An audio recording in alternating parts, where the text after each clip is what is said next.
Hello everyone, it's me again, Steve Doja here, back to more Dragon Ball Sparking Zero. And I just, well, you know, this is less so Dragon Ball Sparking Zero. This is more so a comparison of Sparking Zero to Tenkaichi 3. And I just want to go over the game modes real quick. Now, obvious spoiler, I'm going to be skipping online battles because you can't play online battles anymore in Tenkaichi 3. And if I'm being honest, even if you could, Sparking Zero probably still have a really hard time competing. So let's start with the offline content of this game real quick. Sparking Zero, you have the story mode, which is like, yeah, obviously. Then you got custom battle mode, and recently we got Legendary Warrior Face-Off. But to be fair, I don't think you can play this if you if you don't have an internet, you can't play this. This is an online event. It's a weird limited time raid thing. It's gonna disappear soon. But you know, for the sake of this video, since it's here, might as well just include it, right? So you got 3 game modes from the main menu. Then when you go to battle and training mode, you have the regular battle mode, training mode, and then the tournament mode. Obviously, with the regular battle mode, you can choose whether you want it to be, you know, player versus CPU, or if you want it to be DP battle or team battle, etc., etc., right? All that different stuff. That's really cool. Then that's pretty much it. I'm pretty sure when it comes to offline stuff, the thing that people play the most in the game, and even then, it barely counts as offline, right? It's custom battle mode because that needs to be made by other fans, and you can only play this again with an internet connection. It's just, you know, it's kind of an online mode, but just like Legendary Warrior, we're going to include it because why not? Sparking Zero really needs this when we compare it to Tenkaichi 3, so yeah. And while we're over here on Tenkaichi 3, they still have the exact same stuff. They have the story mode here. We got Ultimate Battle mode, and Ultimate Battle itself has several other game modes in it. It's got the Sim Dragon mode, which is like a mini game thing alongside regular battles where you have to power up your character through like weird mini game gimmicks that you have like 10 days to do before you get to the next fight. You have to manage everything. It's really weird. Then you got Mission 100, which is basically like Parallel Quest from Dragon Ball Xenoverse 2. It's as weird as Parallel Quests are as well, just without like voice acting and stuff like that. Basically like most custom battles in Sparking Zero.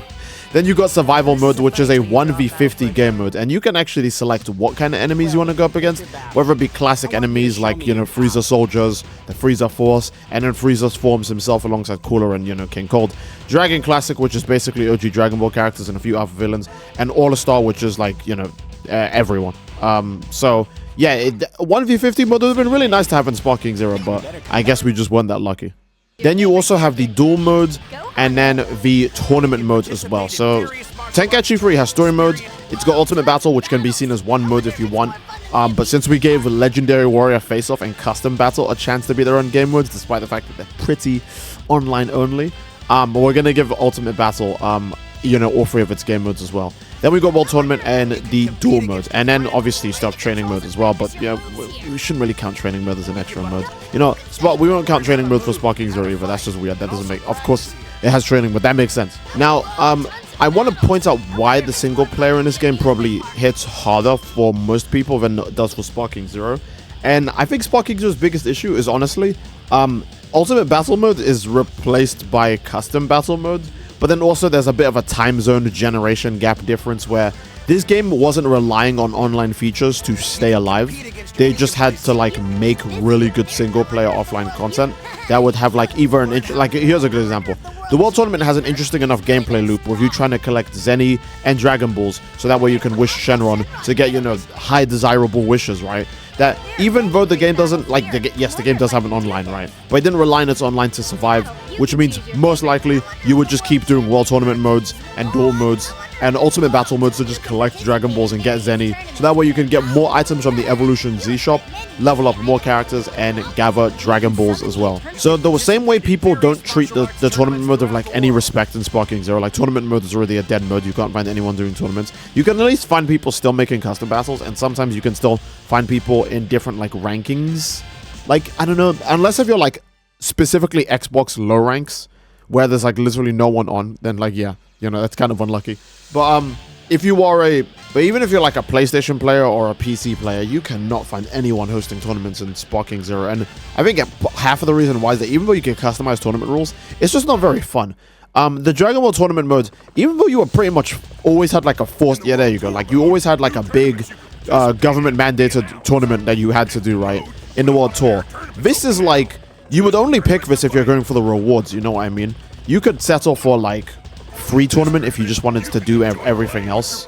But if you wanted like genuine rewards, you would just do like, you know, the actual tournament that's up. And if it's 2-star or 3-star especially, your reward is like higher. You know, if it's 3-star, you always get Dragon Ball. If it's 2-star, sometimes you get Dragon Ball. But you always get lots of any either way. And I feel like that made the tournament mode stand out. Whereas in Sparking Zero, it was kind of cool for like a month, and then no one plays it anymore, which is super tragic. I guess another thing that doesn't help is that people still don't know how you actually collect Dragon Balls in Sparking Zero, like straight up. Like after you beat all the story modes that give you Dragon Balls, people don't know how you get Dragon Balls in Sparking Zero. Whereas in this game it was clear as day, so it actually gives you an incentive or an idea of what to do with the Dragon Balls that you want. Like, oh, if I want to make a wish so I could get like Super Saiyan 4 Vegeta or something, you know, you just grind this out. You grind out whatever hardest difficulty is in this, or you do ultimate battle mode, see if you can get to the last day in a Dragon Sim, or get to the last opponent in survival mode, or beat like some of the really hard 100 missions, and you know you're pretty much good to go.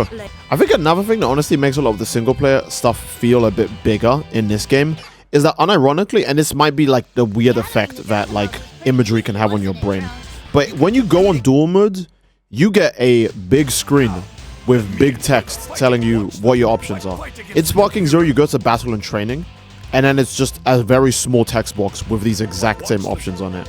And it makes you feel like you're doing a smaller scale thing. I know that's more of like a trick on the brain, a dopamine thing, because this has its own unique like background and everything. But even when it comes to like the battle settings, Sparking Zero, I don't think there's an infinite timer. Yeah, you can get like 600 seconds, you know what I mean? But infinite timer is just really convenient for those big drawn out fights that you want to do with the CPU. And having it get stopped by a random timer is just kind of like not fun, you know? It's just not the coolest, really. Difficulty selection is also nice. Being able to change the referee. Is there even a referee in Sparking Zero? I don't think so. CPU is also way better. Like, it's not just the fact that I always play CPU on the hardest difficulty I can. Like, CPU, like the highest difficulty for CPU in this game puts the Sparking Zero CPU to absolute shame, man. And map settings turn on and off whether you want the map to be destructible. And hey, while we're at it, let's talk about stages again, right? Since we're here now, stages are a big part of single player content because holy crap, man. So I'm gonna just pick my characters real quick. Here's Goku, and here is Vegeta. And we're just gonna go and look at the stages. So you have the Wasteland, which Sparking Zero has as well, right? That's like the opening land. You also have in all the different day and nighttime versions that Sparking Zero has. Same with the Rocky area. That's also in Sparking Zero. We go down to the city. City Ruins, yeah, that's also in Sparking Zero. We've got a Goku Black version of the City Ruins, whereas in this game, it's just one version of the City Ruins only. We don't have an actual completely, like, done city. Sparking Zero does have a new city map that's completely done. It's not in ruins. That's pretty cool. Sparking Zero does not have the mountain road. This is from Android 18 versus Vegeta, or 17 versus the gang when they all try to help, right? Sparking Zero does have islands as well, but I don't know, something about this island, it's so weird because this island is smaller, but it feels like there's more of this than there is of the other island stage, if that makes any sense. We also have the desert at noon. Sparking Zero does not have this, but to be fair, this is an OG Dragon Ball desert. Like, that's what this is referencing, and we all know that Dragon Ball games now hate OG Dragon Ball. It also has the Cell games, but not only that, I'm pretty sure it has the Destroyed version of the Cell games as well as an arena. I'm pretty sure Destroyed Cell games it's in Xenoverse, but it's not in Sparking Zero. That is baffling. We also have an actual ice stage. Okay, this game honestly doesn't need it, because the only reason why an ice stage exists in this game is for Android 13. Android 13 is like the most who cares whatever villain. Sparking Zero has Dragon Ball Super Broly, and it didn't ship with an ice stage. Holy crap, man. That's not even funny.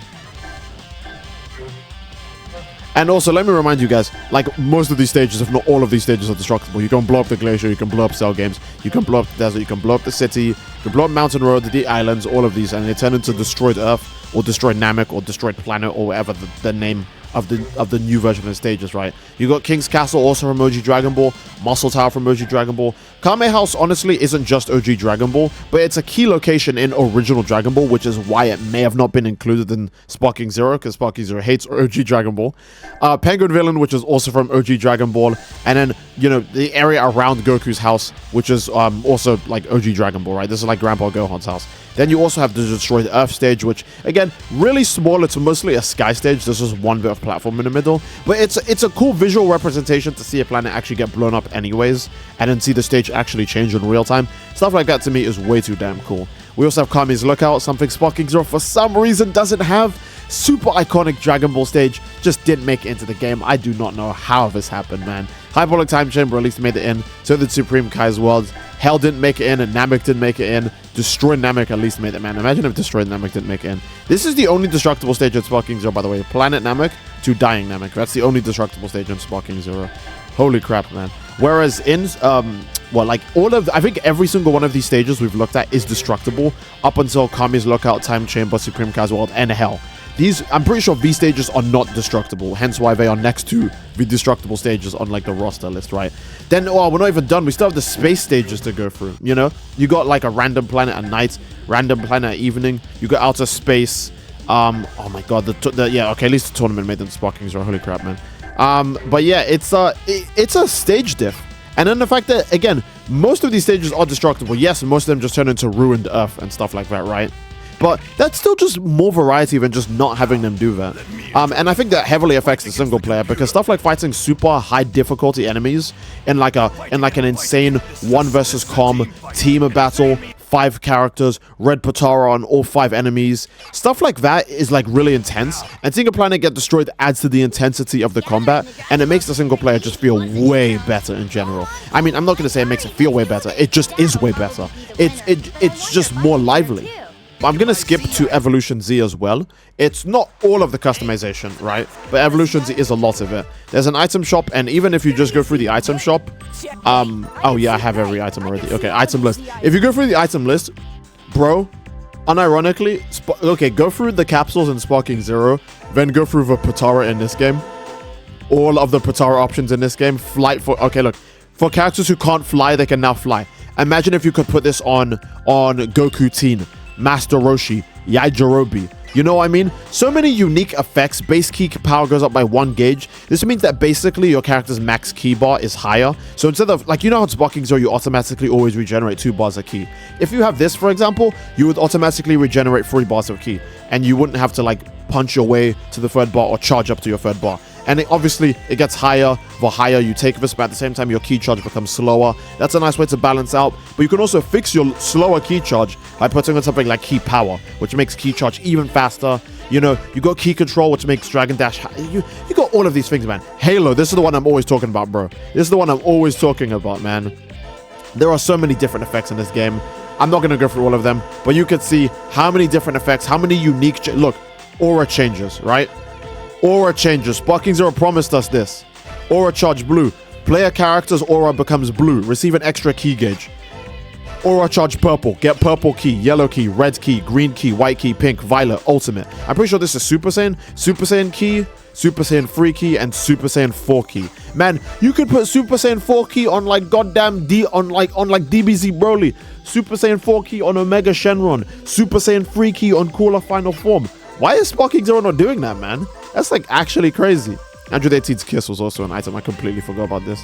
17th Scarf, who cares? I'm getting coochies from 18. This is what I need. Even though everything is already unlocked, I am gonna press Summon Shenron. I'm gonna have to close the game like straight after, but I will press Summon Shenron just to show you guys what those wishes were like. 1 wish. I shall grant you 1 wish. So okay, here's what you used to be able to wish for. You used to be able to wish for either a ton more Zeni, future Gohan, new stages, whether it be the Desert and Noon or Mount. But this is only of 1 dragon, by the way, because Ultimate Shenron and Purunga both have different wishes as well. But you used to be able to wish for new characters and stages. I think the most unique thing you can wish for in Sparking Zero is Goku Black and Fused Zamasu. But you can unlock them naturally. I'm pretty sure there was no way to unlock future Gohan or these stages without getting Shenron. Here's a good example. I think on PlayStation, no, on PC, I have never used Shenron on PC, and I have every item in the game in Sparking Zero, because Shenron doesn't have any unique offers. Even the Whis outfits for Goku and Vegeta, you can just unlock them in the story mode, I'm pretty sure. You don't have to use Shenron for that, because I have them on PC, and I haven't used Shenron or Super Shenron, my 2 pre-order like DLC, right? My pre-order dragons. I've not used them at all on PC. because Shenron doesn't offer anything unique. This is just one dragon. If you guys want to check, you can Google what Purunga and Ultimate Shenron did, because these dragons are random. Anytime you press the Shenron button, it would be a random dragon. So if you obviously, if it's a dragon you didn't want, or if it's a wish list you already have a complete set of, you'd obviously just, you know, restart your PlayStation 2, but in this case, restart the game, and then just try again and see if it's a different dragon. And you would see all the different wishes. You could get so many, oh man. Yeah, again, the Dragon Balls offered unique things, which was a bigger reason to play the story mode, to do the secret hidden missions, or do the random other extra bonuses to get Dragon Balls, or play the World Tournament mode on the highest difficulties and get the Dragon Ball wish from being the champion. You know, there was an incentive to do more of the offline single player stuff, because the offline single player stuff had its own separate rewards. Whereas in Sparking Zero, you can pretty much just play only online battles and unlock everything in the game by just ranking up and just throwing Zenny at it. That's if you even care, because everyone's just going to be playing like the super OP meta characters in Sparking Zero anyways. Man, this another thing that doesn't really help is that when you go in battle mode, online battle is the first thing that's like selected. Again, this is a very minor pet peeve, but obviously it points towards the direction of like, and again, I'm not saying this is a bad thing, but it's more of a modern game thing to focus more on the online content of a game, because playing games online, playing games with other people, like all that sociability aspect, it makes every game live longer. A good example is that you can have multiplayer only games in today's, like, you know, like landscape, and they do exceptionally well. You know, Overwatch, Fortnite, Marvel Rivals, all of these other games, right? Like, there's nothing wrong with that, but it's this heavy shift into trying to get like the sociability points, I guess, for online gaming, that makes us offline content just suffers more overall. It's to the point where if a game has online and offline, you just know that one is focused over the other. It's why when people hear single player games, they get really happy, because they know, oh thank God, they just have to focus on only making a single player, which more than likely means that the game will just be, you know, fun. You know, you don't have to worry about balancing the online and the offline aspects. Again, Tenkaichi was an online game. I played Tenkaichi's online back in the day when the servers were still up.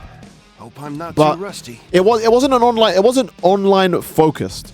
Sparking Zero does suffer from the online focus, even with stuff like tournament modes. That's the first thing you see, even though no one plays tournaments online. Literally no one plays tournaments online. Room search, no preferences. Couldn't find any room right away. Just cannot find anything. Changing my search preferences. My search preferences is get me anything. Get me anything. I can't find it. This game isn't even 6 months old. No one is no one's playing online tournaments. And I will say, at the time of the DLC being out right now, I'm pretty sure this game averages 5,000 players a day. And it's still like, don't get me wrong, you can find matches in this game, right? But if you're trying to like search for a room, let's do room search like DP battle, right? That's everyone's like favorite. If you do like room search DP battle, yeah, I couldn't find the room. They just say, screw you, just be the room then. You know? It's like, damn, bro. So yeah, I'm not trying to say Sparking Zero is dead or anything like that. I'm just saying that the game did focus way more on its online stuff, and because of that, the offline stuff just suffered overall more in general. Even down to the, like, again, the capsules compared to the Patara is one thing, right? One thing that is cool, obviously, in Sparking Zero is emotes and gestures, but you really only use them to be disrespectful. Most of the time, you don't even have a chance to use them because the game makes it really hard to transform, swap characters, or bring up the emote wheel when you like actually need it to come up, right?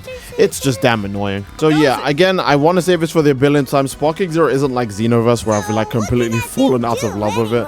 I think Sparking Zero is still a good game. It just suffers from like a really hard lack of replayability. And this is a follow-up to the other video I made, because again, when you just look at the stuff to compare, the single player stuff at Tenkaichi 3 really just nails the single player stuff at Sparking Zero.